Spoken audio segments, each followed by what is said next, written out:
بسم اللہ الرحمن الرحیم۔ السلام علیکم ناظرین، میں طارق اسماعیل ساگر آپ کی خدمت میں حاضر ہوں۔ میں بہن عافیہ صدیقی کی رہائی کے مسئلے پہ ایک بڑی اہم خبر اور کچھ انکشافات کے ساتھ حاضر ہوا ہوں۔ آپ سے درخواست ہے کہ آپ نے اگر اس چینل کو ابھی تک سبسکرائب نہیں کیا تو پلیز اسے سبسکرائب کریں اور ان چیزوں کو شیئر کیا کریں تاکہ یہ معلومات اور خیر کا یہ سفر جو ہے یہ اس میں سب لوگ شامل ہو سکیں۔ ناظرین کرام، عافیہ صدیقی کے متعلق آپ جانتے ہیں کہ عافیہ صدیقی کو گو کہ 2001 یا 2 میں گرفتار کر لیا گیا تھا، لیکن عافیہ صدیقی کا جو انکشاف ہے وہ 2008 میں ایوان ریڈلی نے کیا تھا۔ یہ ایوان ریڈلی کون تھی؟ ایوان ریڈلی ایک برٹش جرنلسٹ تھی جو وہاں گئی تھی طالبان میں، تو طالبان نے اسے گرفتار کر لیا۔ میں مختصر آپ کو واقعات بتا رہا ہوں۔ ایوان ریڈلی اس گرفتاری کے دوران ان کے حسن سلوک سے اتنی متاثر ہوئی کہ نہ صرف اس نے قرآن وہاں پہ پڑھا اور اس کے بعد وہ ایمان لے آئی، مسلمان بن گئی، اور تب سے آج تک وہ اسلام کی تبلیغ میں مشغول ہے۔ اور اس نے اس کو جہاں وہ یہودیوں کے خلاف یہودیوں تو میں ایسے نفع لے رہا ہوں، یہ جو دہشت گرد یہودی ہیں ان کی بات کر رہا ہوں، ان کے خلاف پوری دنیا میں اپنے پیغامات پہنچاتی ہے۔ اس کو بڑی قیمت بھی ادا کرنی پڑی، کوئی بڑا ادارہ اس کو اب لینے کے لیے تیار نہیں ہے۔ ایوان ریڈلی نے 2008 میں یہ بتایا تھا کہ یہاں اس نے بگرام میں جب وہ تھی تو اس نے قیدیوں سے سنا کہ یہاں ایک عورت رکھی ہوئی ہے انہوں نے، جس کی چیخوں سے آسمان جو کا کلیجہ پھٹ جاتا ہے، اتنا اس پہ ظلم و تشدد ہو رہا ہے۔ یہ اس پہ ظلم و تشدد کیوں ہو رہا تھا؟ کئی فیک سٹوریاں سے اس میں بنی ہوئی ہیں۔ کہا جاتا ہے کہ جو عافیہ صدیقی ہے نیورو سائنٹسٹ ہے۔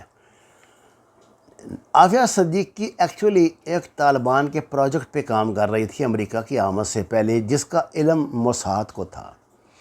وہ کوئی ایسا پروجیکٹ ایک بنا رہی تھی جس سے موساد کو خطرہ تھا کہ طالبان کوئی فائدہ اٹھائیں گے اور ہمارا نہ بیڑا گرک ہو جائے کوئی، کیونکہ اس وقت تو یہ اسلامی تحریک تھی نا جی، کہ عالمی اسلامی تحریک تھی ایک۔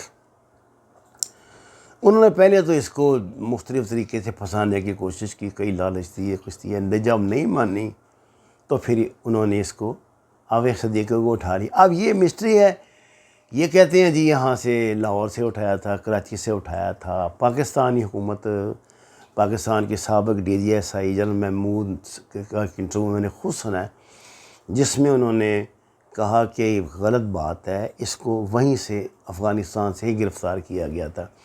یہ جو گرفتاری کا ڈرامہ ہے کہ جو اس نے بندوق کی گولی چلائی تو فائر کر دیا، ایسی کوئی بات نہیں تھی۔ اس بیچارے کو پتہ نہیں کہ چلانی آتی تھی یا نہیں، اور پھر انہوں نے اس کو تعلق بھی پتہ نہیں کس کس سے صحبت کر دیا وہ کر دیا۔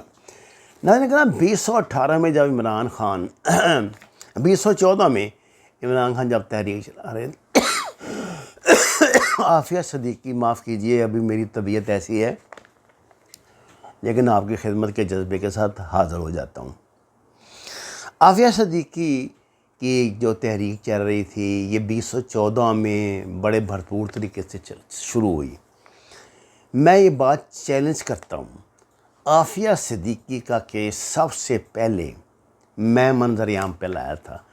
عافیہ صدیقی کی والدہ نے مجھ سے رابطہ کیا تھا کراچی سے، میں نوائے وقت میں میگزین ایڈیٹر تھا، تو میں نے کلر ایڈیشن اس پہ شائع کیا تھا بڑی تفصیل کے ساتھ۔ وہ ایڈیشن ایسا چھپا کہ پھر لالا ہوگی، پھر تو رہائی کی کمیٹیاں بن گئی، یہ ہوگی، سیاسی جماعتوں کا ہوتا ہے، پھر یہ کیس ہائی جیک کر لیتی ہیں۔ عافیہ کی والدہ کا تعلق چونکہ جماعت اسلامی سے ہے، تو قاضی حسین احمد صاحب کا بڑا انٹرسٹ تھا، وہ چاہتے تھے کہ انہوں نے اس پہ تحریک بھی بڑی چلائی۔ اللہ تعالیٰ ان کو غریق رحمت کرے، ان کا درجات بلند کرے، بڑے اچھے آدمی دیکھ کوئی انہوں نے ایسے کام کیے ہیں کہ میں کئی دفعہ مجھے شک ہوتا ہے کہ میں ان کو صرف جماعت اسلامی سے منسوب نہیں کر سکتا۔ ناظرین کرام، عافیہ صدیقی کی جو ایک باتیں تو بہت ہوتی رہیں اس دوران ڈیل کے۔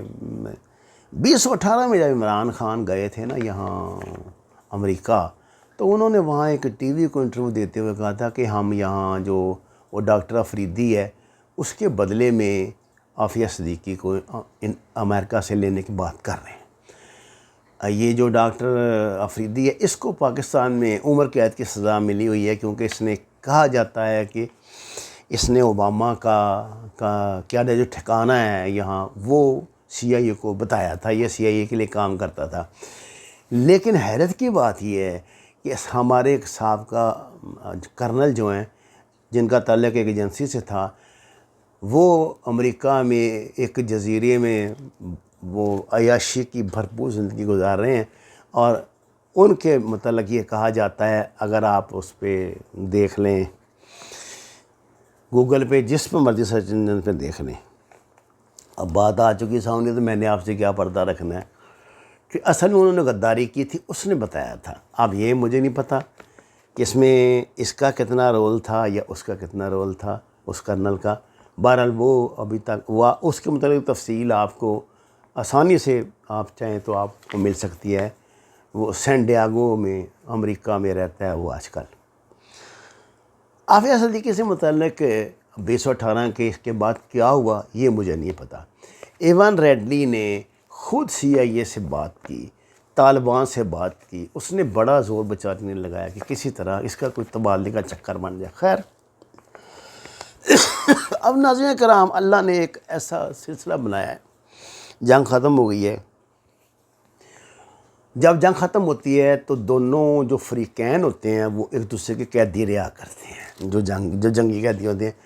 اب اگر کوئی گنٹانامو میں یا کسی اور امریکی قید خانے میں کچھ طالبان موجود ہے یا امریکیوں کا کوئی بندہ ادھر موجود ہے تو وہ ان کا تبادلہ ایک دوسرے کے ساتھ لازماً کریں گے۔ اس سلسلے میں ایک بڑی اہم پیش رفت سامنے یہ آئی ہے۔ امریکہ کا ایک سول انجینئر کے بھیت میں آئی ایس آئی ایس کا سی آئی اے کا بڑا مضبوط آپریٹو تھا۔ انہوں نے اس امریکن انجینئر کو طالبان نے 2020 میں اغوا کر لیا، اور یہ ابھی تک طالبان کے قبضے میں ہے، کیونکہ اس کی اصلیت کو تو وہ جانتے ہیں، امریکہ تو جانتا ہی ہے، طالبان بھی جانتے ہیں۔ اب یہ سننے میں آیا ہے، بلکہ یہ مصدقہ خبر آپ کو دے رہا ہوں کہ طالبان یہ چاہتے ہیں کہ اس انجینئر کے بدلے میں عافیہ صدیقی کا تبادلہ کیا جائے۔ اس کی وجہ کیا ہے؟ یہ جو انجینئر ہے ان کا نام ہے اپرینڈل میزک، یہ ان کا نام ہے، میں اگر غلط لے گیا ہوں تو معاف کر دیجئے۔ اس کے لواحقین نے امریکن صدر پہ بہت دباؤ ڈالا ہے کہ آپ ہمارے بیٹے کو کیوں رہا نہیں کرواتے، اب تو جنگ بھی ختم ہو گئی ہے، اور صاحب کہہ دیجیے اگر پاکستان کے پاس ہے، اگر طالبان کے پاس ہے، اگر امریکہ کے پاس ہے تو ایک دوسرے کے رہا کرنے پڑتے ہیں، کہ تو جنگ کا اصول ہے، یا ان کو مردہ ڈکلیئر کر دیں تاکہ ہماری بھی تسلی ہو جائے۔ تو اب یہ میں نے سنا ہے کہ اس میں طالبان اور ان کے درمیان بات چیت چل رہی ہے۔ طالبان کے ساتھ عافیہ بہن کا کیا تعلق تھا یہ کوئی کہنے سننے کی بات نہیں ہے، اس میں کئی باتیں ایسی ہیں جو ابھی منظر عام پہ نہ ہی آئیں، ان کی رہائی سے پہلے تو بہتر ہے، لیکن وہ بہت بڑی مجاہدہ تھی، یہ بات آپ کو ماننی پڑے گی۔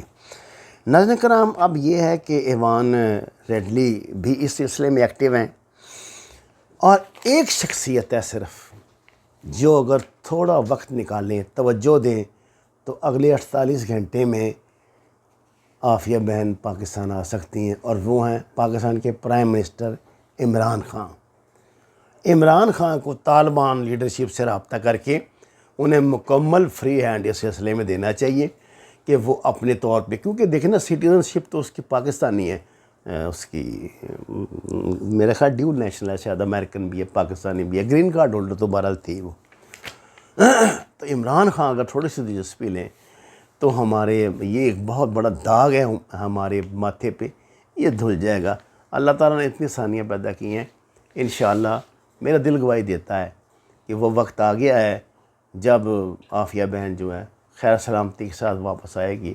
بہت دکھ اٹھائے ہیں اس نے، اتنا تشدد انسان کے وہم و گمان میں نہیں آ سکتا۔ آپ اندازہ کر ہی سکتے ہیں کہ وہ ان لوگوں نے کیا کیا اس سے، اس کے پروجیکٹ جاننے کے لیے، راز اگلوانے کے لیے کیا کیا عذاب نے اس کے سر پہ کھڑا کیا ہوگا، اسے کیسا کیسا سلوک نہیں کیا ہوگا۔ لیکن یہ عورت یہ بچی، یہ لڑکی اپنے صدق پہ قائم رہی اور آج تک پوری قوم اس کے لیے دعا گو ہے۔ میں آپ سب سے درخواست کروں گا کہ ایک مرتبہ پھر دل سے عافیہ کی رہائی کے لیے دعا فرمائیں۔ اللہ تعالیٰ ہمیں وہ دن دکھائے جب ہمارے کان یہ خوشخبری سنیں۔ وما علینا الا البلاغ المبین۔